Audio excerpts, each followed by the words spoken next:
At exactly 9:07 a.m. Gerald Finch dropped a thin folder on the table in front of me and said, "This isn't working out. We need a bigger vision around here."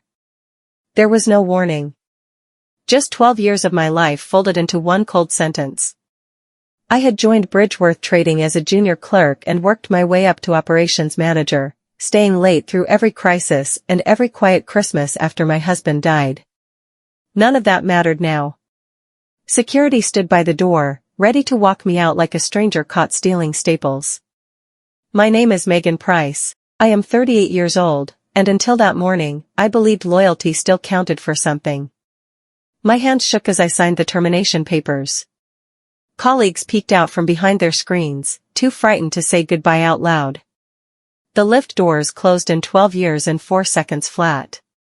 If you have ever been made to feel small after giving everything to a job, stay with me, because this story is about to turn.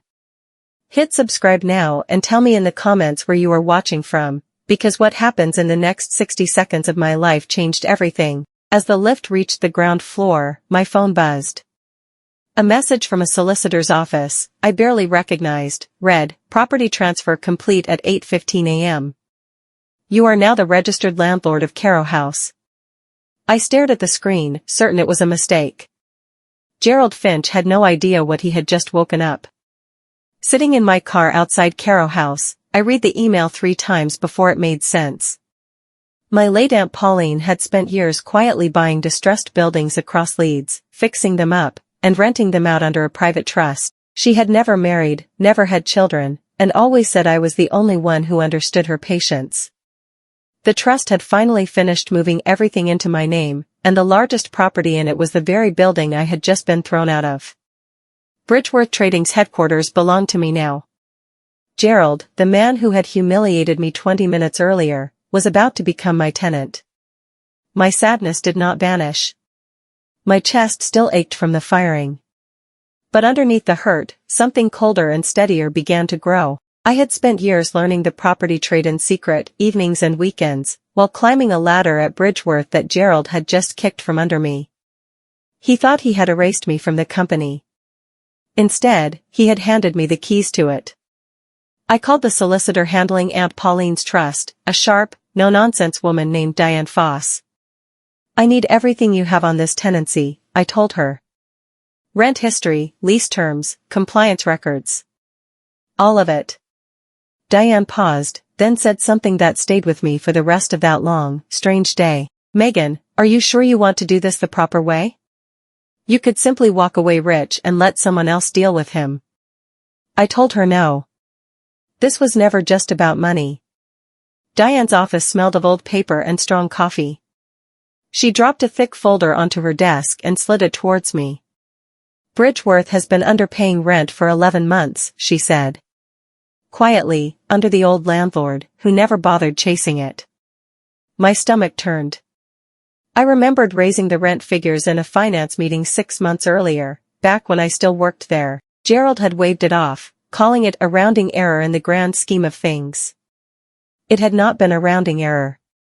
It had been stolen by neglect, and Gerald had let it happen because nobody was watching closely enough. Now somebody was. "There's more," Diane said, turning a page. "Insurance documents are out of date. And planning records show structural work on the top floor that was never approved." I thought of the new glass-walled executive suite Gerald had built 6 months ago, while telling the whole company that training budgets had to be frozen. Anger replaced the last of my shock. This was not about revenge for a single humiliating morning.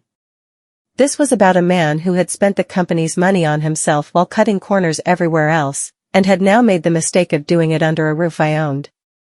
"Enforce everything," I told her. "Properly. By the book. No shortcuts, no theatrics."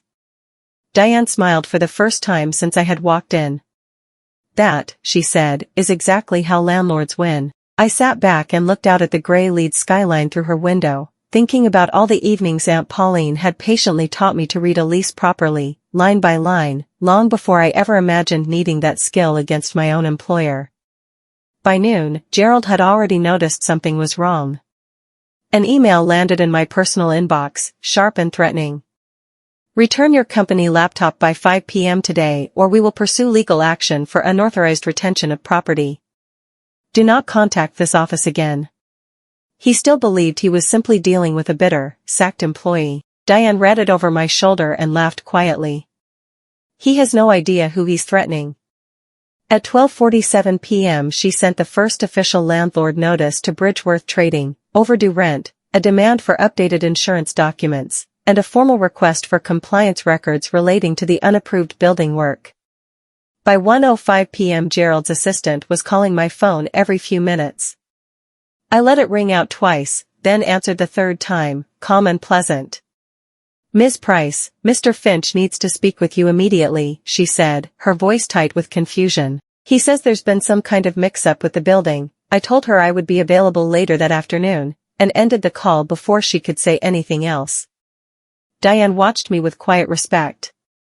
You're enjoying this more than you're admitting, she said. I shook my head, though she was not entirely wrong. The morning's humiliation still sat heavy in my chest, but for the first time in years, I felt the balance of power tilting, slowly and surely, towards me, and I was not in any hurry to slow that feeling down. At 1:40 p.m. Gerald finally left a voicemail. I played it on the speaker in Diane's office, and his voice had changed completely. Gone was the cold, dismissive tone from the conference room. Now he sounded rattled. Megan, there's clearly been a misunderstanding regarding the building. I had no idea about any connection between you and the property. Let's discuss this privately, just the two of us, before things get out of hand. It was a lie, and we both knew it. I had personally flagged the rent shortfall in a finance meeting he chaired, the very meeting where he told me to stop worrying about rounding errors. He had ignored the warning then, and now he was pretending the warning had never existed. The firing that morning burned fresh in my memory as I listened to him scramble.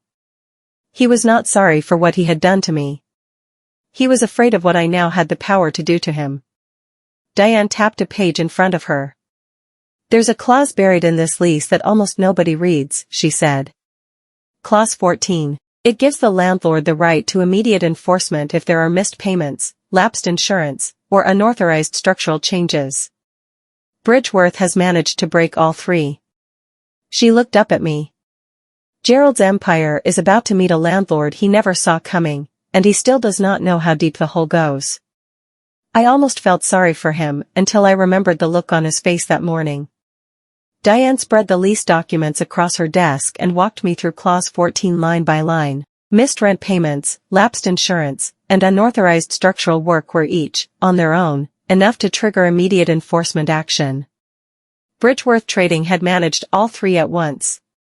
The unapproved structural work was the part that stung the most. Gerald had spent a small fortune turning the old training room into a glass-walled executive suite, complete with a private drinks cabinet and designer furniture, while telling staff that the training budget had to be frozen to protect jobs.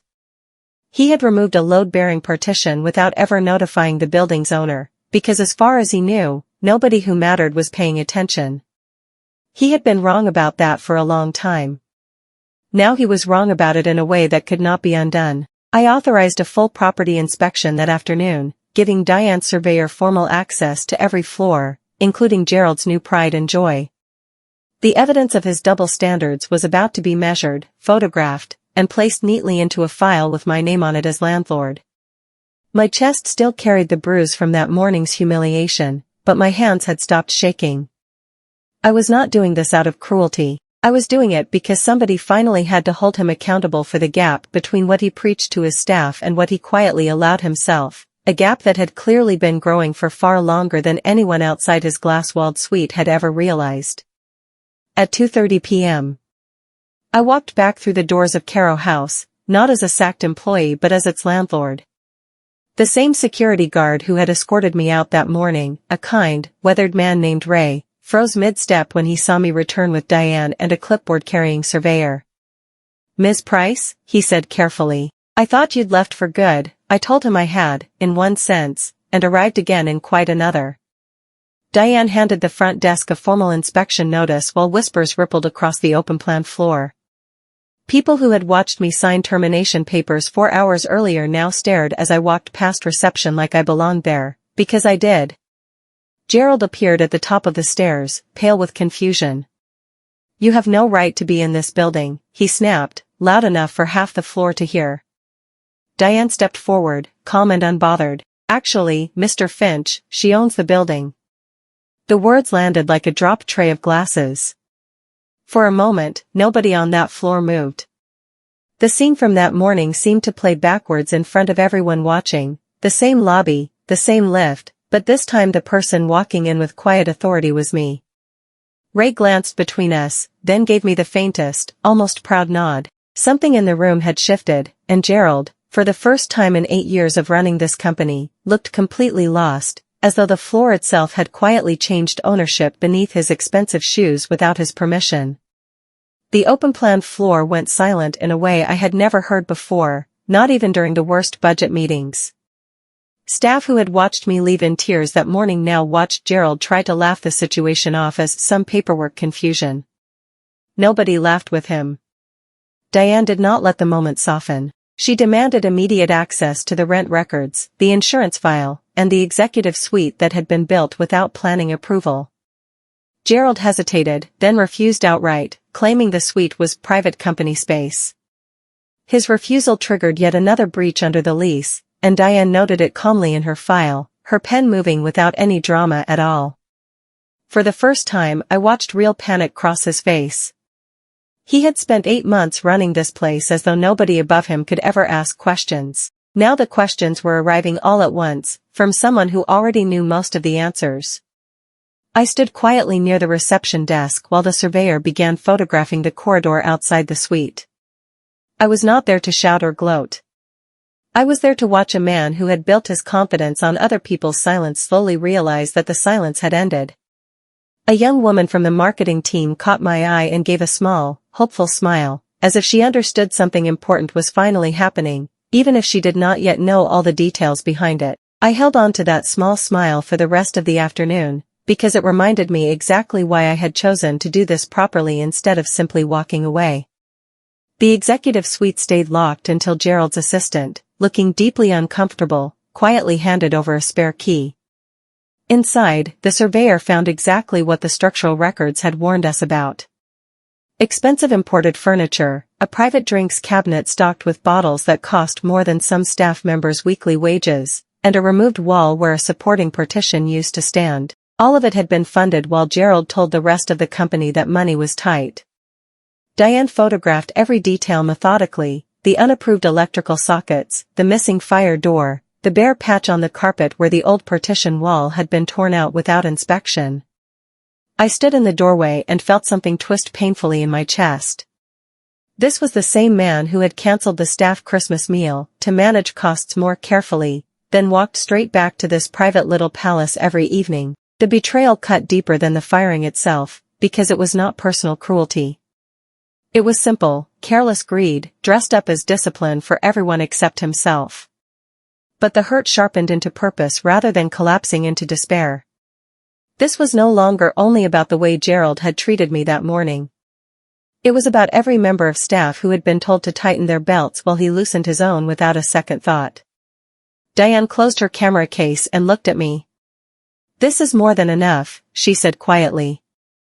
"Now we let the evidence speak for itself." While Diane finished documenting the suite, a colleague from accounts named Tasha Lowell pulled me gently into an empty meeting room. "Megan, you need to know something," she said, glancing nervously at the door.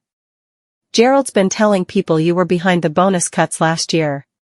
That you pushed for it in a finance meeting." My stomach dropped. I had done the exact opposite, and I had the emails to prove it.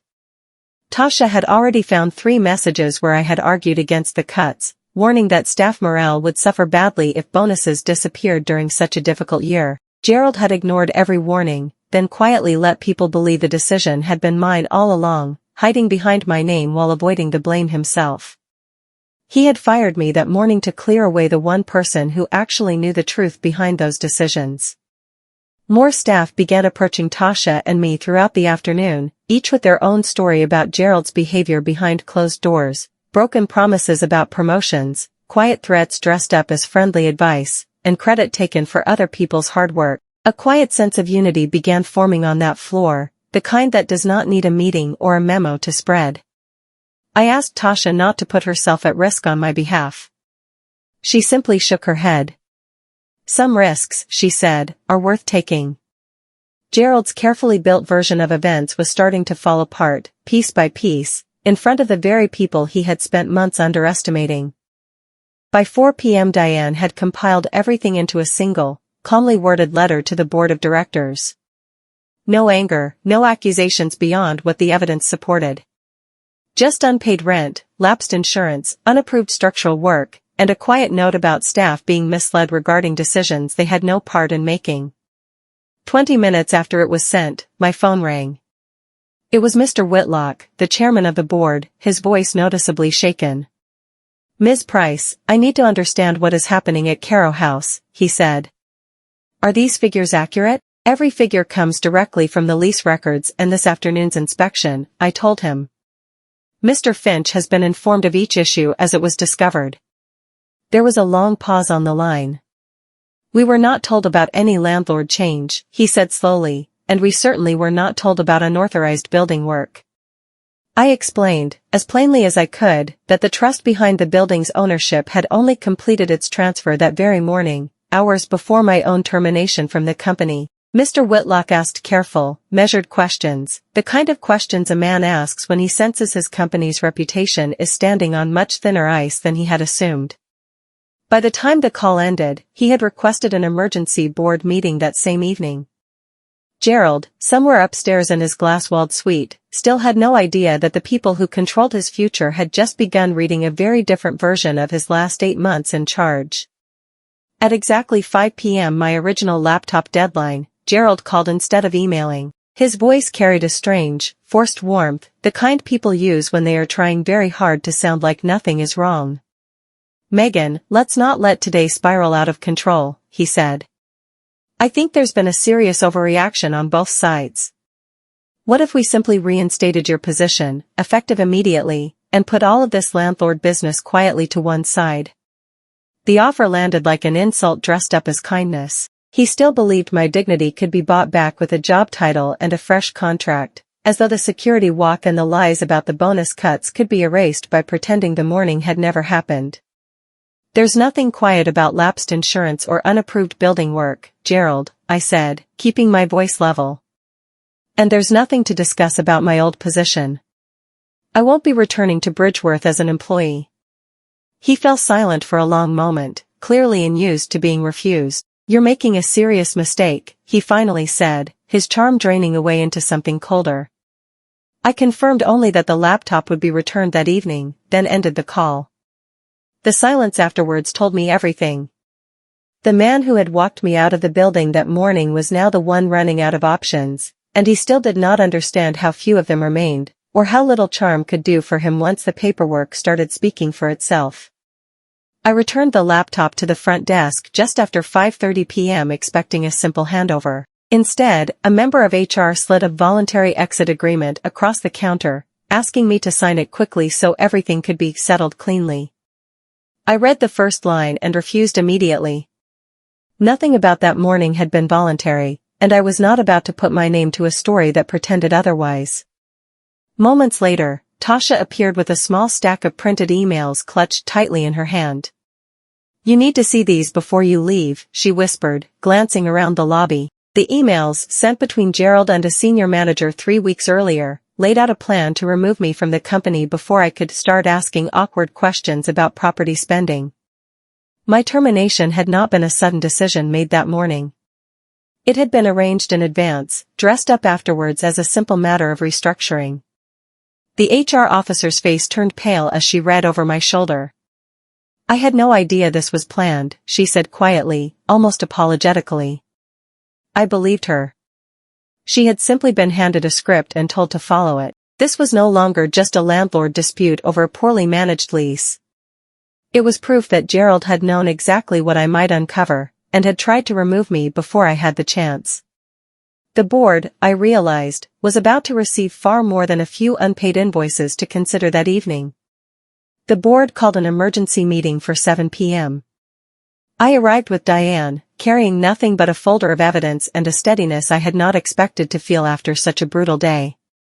Gerald clearly expected to face a furious, sacked employee. Instead, he found himself facing the landlord who now controlled the very building housing the meeting. Question after question came from around the table. Why had structural work gone ahead without planning approval? Why had rent payments slipped for almost a year without anyone informing the board? Why had a termination been planned weeks in advance and disguised as a same-day decision? Gerald's answers grew shorter and shakier with every challenge, his confidence visibly draining away under the weight of his own paperwork. He tried blaming market pressures and miscommunication, but Diane simply slid the relevant emails and inspection photographs across the table each time, letting the evidence answer for itself. I spoke only once during the entire meeting. I was fired this morning, I said quietly, because I was the person most likely to notice what was happening to this building, and to this company. The room fell completely still. Mr. Whitlock looked at Gerald for a long moment, then back at the documents in front of him. Whatever authority Gerald had walked into that meeting believing he still held, it was clearly slipping through his fingers with every passing minute, and everyone at that table could see it happening. Diane delivered the final figure calmly, without any unnecessary drama. With unpaid rent, lapsed insurance penalties, and the cost of correcting the unapproved structural work, Bridgeworth Trading owed a total of £268,000. The number landed across the boardroom table like a dropped weight. Gerald had spent months boasting about careful cost control while quietly burying a debt of that size beneath excuses and silence. Mr. Whitlock pressed his fingers against his temples, clearly working through the damage this would do to the company's accounts if it had remained hidden much longer. I had already decided what I wanted from this moment, and it was not punishment for its own sake. I'm proposing a structured repayment plan, I said, spread over 18 months, with conditions attached. Staff jobs and benefits must be protected throughout, and all future decisions about this building must go through proper board approval, not Mr. Finch alone. There would be no eviction, no dramatic shutdown of operations. Just firm, fair accountability. Paul Renner, the finance director, nodded slowly as he worked through the figures. That's generous, considering everything we've just heard, he said. I told him it was not generosity. It was simply the difference between using power to destroy something and using it to fix what had been broken. Gerald, sitting at the far end of the table, said nothing at all. For the first time since that morning, the silence in the room belonged entirely to him, and it did not suit him well. Cornered by the figures and the evidence stacked against him, Gerald finally lost his composure completely. This is a conspiracy, he said, his voice rising sharply. Megan, Tasha, HR, all of you, working together to push me out. He pointed around the table as though naming enough people might somehow make the accusations less absurd. Mr. Whitlock raised a hand, his patience clearly exhausted. Mr. Finch, please wait outside while the board discusses this privately. It was the same instruction given to a misbehaving employee, not a chief executive, and Gerald seemed to understand the insult buried inside it. Through the glass partition of the boardroom, the very kind of glass he had spent company money installing in his own private suite, I watched him pace the corridor outside, his earlier swagger completely gone. The man who had slammed termination papers in front of me that morning now looked small and uncertain, waiting outside a room he no longer controlled. When the door finally reopened, the decision had already been made. Gerald was formally removed from any authority over financial or structural decisions affecting the building, pending a full review of his conduct as chief executive. I felt no triumphant rush of satisfaction watching it happen. Only a quiet, steady sense that something badly out of balance had finally begun correcting itself, slowly and properly, exactly the way Diane had promised it could, without a single raised voice from anyone who actually held the power in that room. Once the immediate decisions were settled, Mr. Whitlock turned to me with an unexpected offer. Ms. Pryce, on behalf of the board, I'd like to formally apologize for this morning, and offer you your old position back, with a significant pay increase to reflect the circumstances. For a moment, I genuinely considered it. 12 years at Bridgeworth had built deep roots, and part of me still cared what happened to the company my husband used to ask about over dinner, back when things were simpler. But the memory of security walking me past my own colleagues that morning had not faded in the slightest, and no salary increase could fully smooth over that kind of humiliation. I won't be returning as an employee, I said carefully, but I am willing to serve as an external advisor for 90 days, to help stabilize the building's finances and support the staff through this transition.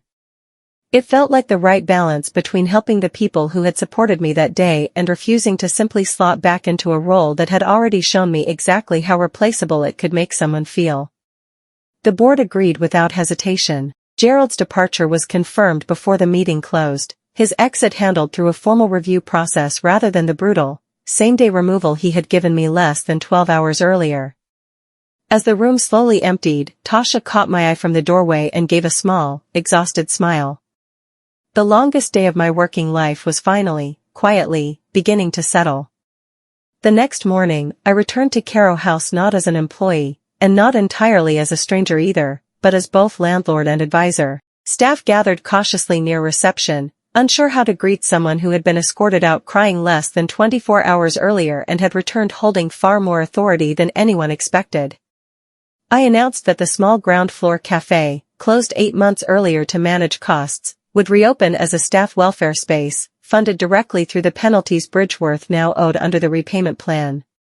A few people actually applauded, quietly at first, then with more confidence as the news settled in. Ray, the security guard who had walked me out the previous morning, approached afterwards looking genuinely uncomfortable. "I'm sorry about yesterday," he said. "It never sat right with me." I told him he had simply been doing his job, and that none of what happened had ever been his fault. Later that afternoon, a nervous junior employee from logistics asked to speak with me privately. She revealed that Gerald had been quietly planning a second round of layoffs for the following month, hidden behind vague language about restructuring efficiencies in an internal memo she had accidentally been copied into. I thanked her for trusting me with the information and contacted Mr. Whitlock immediately. Whatever damage Gerald had already caused, I was not prepared to let one more wave of unnecessary cuts slip through unnoticed while the board sorted through everything else. Mr. Whitlock acted quickly once I passed along the warning about the planned layoffs. The board froze all redundancy plans within hours and launched a full financial audit covering Gerald's entire 8 months in charge, alongside the building issues Diane had already uncovered. Faced with the scale of scrutiny now heading his way, Gerald resigned before the board could formally remove him. His exit package, originally generous under his contract, was significantly reduced once the breaches relating to the unapproved structural work and the misleading staff communications were taken into account. I signed the final repayment agreement that same week, watching 18 months of structured payments laid out clearly on paper, protecting jobs and benefits exactly as I had insisted in that first emergency board meeting. There would be no further surprises buried in spreadsheets, no more glass-walled suites built quietly while ordinary staff were told to expect less. Tasha sent me a message later that evening that I kept rereading long after I should have gone to sleep. "Whatever happens next, thank you for not letting this disappear quietly." I had not done it for thanks, but the words still meant more than I expected. The company that had thrown me out at 9:07 a.m. the previous day was, slowly and unevenly, beginning to rebuild itself into something closer to what it had once been, before careless ambition and quiet neglect had been allowed to take root in its foundations, floor by floor, decision by decision. 6 months later, Bridgeworth Trading was unrecognizable from the company I had been marched out of that gray Tuesday morning. Rent payments arrived on time every single month. Staff bonuses, restored under the new finance director, Tasha Lowell, reflected an honest year rather than an inflated one. Caro House itself felt different too, lighter somehow, now that nobody was hiding unapproved renovations behind locked glass doors. Using a portion of the building's rental income, I quietly launched a small fund supporting people who had been unfairly dismissed from their jobs, offering legal advice and short-term financial support while they found their footing again. It felt like the most honest use I could find for everything that strange, painful day had handed me. My original termination letter sits framed on my office wall, not out of bitterness, but as a reminder of exactly how quickly things can change when you refuse to disappear quietly.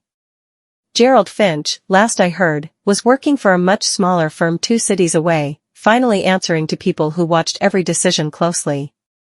I still think about that Lyft ride sometimes, the 4 seconds it took to fall from 12 years of loyalty into nothing at all. But I think more often about everything that followed, and what it taught me about quiet power, patience, and timing.